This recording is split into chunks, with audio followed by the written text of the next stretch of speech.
नमस्कार दोस्तों, मैं विकास त्रिवेदी आपके अपने YouTube चैनल विकास स्टडी सर्कल पर आप सभी का स्वागत करता हूं।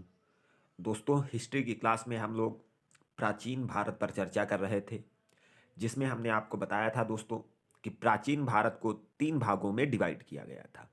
कौन कौन से वो तीन भाग थे? तो दोस्तों, पहला था प्रागैतिहासिक काल, प्रागैतिहासिक काल, दूसरा था आद्य ऐतिहासिक काल और तीसरा था ऐतिहासिक काल। इन तीन पार्टों में प्राचीन भारत को विभाजित किया गया था, जिसमें हम लोगों ने प्रागैतिहासिक काल के बारे में विस्तृत तरीके से चर्चा कर चुके हैं हम लोग। उसके बाद दोस्तों आद्य ऐतिहासिक काल जो हमारा है, उसके बारे में हम लोग जानकारी प्राप्त कर रहे थे। तो दोस्तों देखते हैं आद्य ऐतिहासिक काल। आद्य ऐतिहासिक काल दोस्तों, इसमें हमने आपको बताया था कि आद्य ऐतिहासिक काल जो था, इसको हम लोगों ने दो भागों में विभाजित किया था। पहला सिंधु घाटी सभ्यता और दूसरा था दोस्तों वैदिक सभ्यता।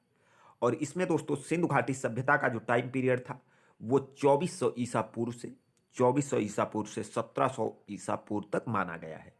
और दोस्तों जो वैदिक सभ्यता का टाइम पीरियड था, वो 1500 ईसा पूर्व से 600 ईसा पूर्व तक रहा। दोस्तों सिंधु घाटी सभ्यता पर भी हम लोगों ने अच्छे से चर्चा की थी। उसके बाद दोस्तों जो हमारा वैदिक सभ्यता है, इसके बारे में हम लोग जानकारी प्राप्त कर रहे थे। दोस्तों ये जो हमारा वैदिक सभ्यता था, इसको दो भागों में विभाजित किया गया है। वैदिक सभ्यता को दो भागों में विभाजित किया गया। कौन कौन से? तो दोस्तों ऋग्वैदिक काल, ऋग्वैदिक काल और दूसरा था उत्तर वैदिक काल। इन दो भागों में विभाजित किया गया। दोस्तों ऋग्वैदिक काल का जो टाइम पीरियड था, वो 1500 ईसा पूर्व से 1000 ईसा पूर्व तक रहा। और उत्तर वैदिक काल का टाइम पीरियड 1000 ईसा पूर्व से 600 ईसा पूर्व तक रहा। ये जानकारी हम लोग दोस्तों हिस्ट्री की प्रीवियस क्लास में प्राप्त कर चुके थे। उसके बाद दोस्तों आगे देखते हैं। ऋग्वैदिक काल में हमने आपको बताया था कि दोस्तों ऋग्वेद की रचना की गई ऋग्वैदिक काल में। और उसके बाद दोस्तों उत्तर वैदिक काल, आज हम लोग उत्तर वैदिक काल के बारे में जानकारी प्राप्त करेंगे। तो दोस्तों वीडियो के साथ अंत तक बने रहिएगा और वीडियो को ज़्यादा से ज़्यादा लाइक करें, शेयर करें और चैनल को सब्सक्राइब जरूर करें। दोस्तों शुरू करते हैं उत्तर वैदिक काल। दोस्तों सबसे पहले तो उत्तर वैदिक काल के बारे में, इसका टाइम पीरियड अभी हमने आपको बताया 1000 ईसा पूर्व से 600 ईसा पूर्व तक रहा उत्तर वैदिक काल का टाइम पीरियड। और दोस्तों उत्तर वैदिक काल में ही तीन वेद जो हमारे थे, तीन वेद, क्योंकि ऋग्वेद की रचना ऋग्वैदिक काल में ही हो चुकी थी दोस्तों। और उत्तर वैदिक काल में जो हमारे बाकी तीन वेद बचे थे, उनकी रचना की गई कब? तो उत्तर वैदिक काल में। कौन कौन से वेद? तो दोस्तों सामवेद,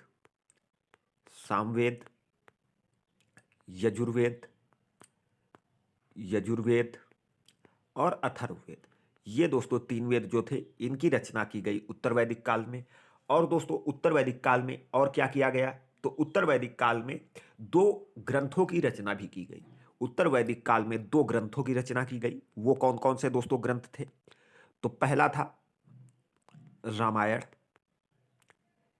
रामायण, और दूसरा था दोस्तों क्या? तो महाभारत। इसकी रचना भी दोस्तों उत्तर वैदिक काल में की गई। महाभारत। दोस्तों अगर हम लोग बात करें कि रामायण के लेखक कौन थे या रचयिता कौन थे, तो आप लोग जानते हैं वाल्मीकि। रामायण के लेखक या रचयिता वाल्मीकि थे। और महाभारत के लेखक या रचयिता कौन थे? तो वेद व्यास दोस्तों ये महाभारत के रचयिता थे। इन दो ग्रंथों की रचना दोस्तों उत्तर वैदिक काल में की गई। उसके बाद दोस्तों हम लोग देखते हैं ये जो सामवेद हमारा है, इसके बारे में देखते हैं। सामवेद दोस्तों, साम का अर्थ क्या होता है? तो साम का अर्थ होता है गायन। साम का अर्थ दोस्तों क्या होता है? तो गायन होता है। और सामवेद दोस्तों सबसे ज्यादा पूछा जाने वाला क्वेश्चन सामवेद से, कि भारतीय संगीत का जनक किसे कहा जाता है? तो सामवेद को कहा जाता है। दोस्तों भारतीय संगीत का जनक किसे कहा जाता है? तो सामवेद को कहा जाता है। उसके बाद दोस्तों संगीत के 7 स्वरों का पहला उल्लेख कहाँ मिला है? तो सामवेद में मिला है। संगीत के 7 स्वरों का पहला उल्लेख कहाँ मिला है? तो ये भी दोस्तों सामवेद में मिला है। उसके बाद सामवेद में दोस्तों मुख्यतः यज्ञों के अवसर पर गाई जाने वाली ऋचाओं व मंत्रों का उल्लेख किया गया है। और इसीलिए दोस्तों इसमें गाई जाने वाली ऋचाओं का उल्लेख किया गया है, और इसीलिए ये संगीत का जनक कहा जाता है सामवेद। सामवेद में दोस्तों ये क्वेश्चन पूछा जाता है, ऐसा कौन सा वेद है जिसमें गाई जाने वाली ऋचाओं का उल्लेख किया गया है? तो दोस्तों आंसर हमारा हो जाएगा सामवेद। उसके बाद दोस्तों सामवेद के जो पाठकर्ता होते हैं, सामवेद को पढ़ने वालों को क्या कहा जाता है? तो उद्रात या उद्ग्राता। सामवेद के पाठकर्ता को उद्रात या उद्ग्राता कहा जाता है दोस्तों। और सामवेद का जो ब्राह्मण ग्रंथ है, सामवेद का ब्राह्मण ग्रंथ कौन सा है? तो इसके बारे में देख लेते हैं। सामवेद का दोस्तों ब्राह्मण ग्रंथ है पंचविश। सामवेद का ब्राह्मण ग्रंथ कौन सा है? तो पंचविश है दोस्तों। उसके बाद आगे देखते हैं यजुर्वेद। दोस्तों यजुर्वेद, यजुर्वेद में यजु का अर्थ क्या होता है? तो यज्ञ होता है दोस्तों। यजु का अर्थ क्या होता है? यज्ञ होता है। और दोस्तों यह एक ऐसा वेद है, यानी जो ये हमारा यजुर्वेद है, एक ऐसा वेद है जो गद्य तथा पद्य दोनों में है। गद्य तथा पद्य में दोनों में कौन सा वेद है? तो यजुर्वेद हमारा राइट आंसर हो जाएगा। उसके बाद दोस्तों यजुर्वेद में क्या है? तो बलि के समय अनुपालन के नियमों का संकलन यजुर्वेद कहलाता है। दोस्तों ये लाइन बहुत ध्यान से याद रखना, क्योंकि ये SSC GD में पूछा जा चुका है कि बलि के समय अनुपालन के लिए नियमों का संकलन किस वेद में मिलता है? तो यजुर्वेद में। जबकि दोस्तों कर्मकांड और आडंबर किस वेद में मिलते हैं? तो अथर्ववेद में मिलते हैं। तो इसलिए दोस्तों ये लाइन याद रखना, क्योंकि इसमें बच्चे अथर्ववेद ज़्यादा आंसर लगाते हैं। तो दोस्तों बलि के समय अनुपालन के लिए नियमों का संकलन किस वेद में मिलता है? तो यजुर्वेद में मिलता है। उसके बाद दोस्तों यजुर्वेद में यज्ञों से तथा अन्य धार्मिक क्रियाकलापों से संबंधित मंत्रों का उल्लेख किया गया है। यजुर्वेद में दोस्तों यज्ञों से तथा अन्य धार्मिक क्रियाकलापों से संबंधित मंत्रों का उल्लेख किया गया है। उसके बाद यजुर्वेद के पाठकर्ता को क्या कहा जाता है? तो दोस्तों यजुर्वेद के पाठकर्ता को कहा जाता है अथर्व। दोस्तों यजुर्वेद के पाठकर्ता को कहा जाता है अथर्व। और दोस्तों हमने आपको बताया था कि ऋग्वेद के पाठकर्ता को क्या कहा जाता है? तो होता। दोस्तों होता कहा जाता है ऋग्वेद के पाठकर्ता को। और अभी हमने आपको बताया कि सामवेद के पाठकर्ता को क्या कहा जाता है? तो उद्ग्राता। उद्ग्राता कहा जाता है सामवेद के पाठकर्ता को। उसके बाद दोस्तों आगे देखते हैं यजुर्वेद के ब्राह्मण ग्रंथ कौन से हैं? तो दोस्तों यजुर्वेद के ब्राह्मण ग्रंथ कौन से हैं? तो तैत्तरीय ब्राह्मण और शतपथ ब्राह्मण, ये दोस्तों हैं यजुर्वेद के ब्राह्मण ग्रंथ। तैत्तरीय ब्राह्मण और शतपथ ब्राह्मण।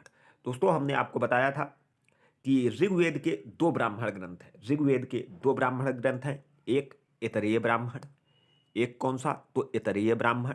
और दूसरा दोस्तों कौशितकीय ब्राह्मण।